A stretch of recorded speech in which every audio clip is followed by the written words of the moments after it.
ஹாய்ங்க, எல்லாரும் எப்படி இருக்கிறீங்க? அமெரிக்காவில் நைட் 9 o'clock எப்படி இருக்குன்னு பாருங்கள். இப்போதான் லைட்டாக இருட்டுதுங்க. 6 மணி. மிஷிகன் லொக்கேஷனில் பார்த்தீங்கன்னா ஸ்கூல்ஸ் எல்லாம் முடிய போகுது. இன்னும் ஒரே ஒரு வாரம் தாங்க. ஜூன் 6ஆம் தேதிக்கு அப்புறமா ஃபுல்லாக லீவு தான்.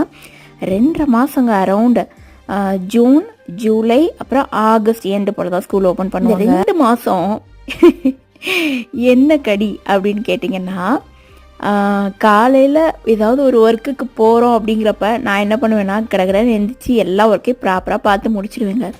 ஆனால் இது லீவு அப்படின்னு வந்துருச்சுன்னா எந்திரிக்கிறதுலேருந்து எல்லாமே லேட் ஆகுங்க.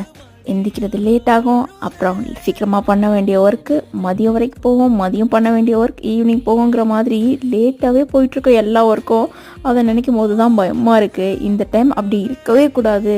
2 மாதம் 5:45 எழுந்திரிச்சு சமைக்க ஆரம்பிச்சிடணும் அப்படின்னு நினச்சிருக்கேன். பார்க்கலாம். தக்காளி கேப்சிகம் போட்ட தொக்கும் சப்பாத்தியும் தான்.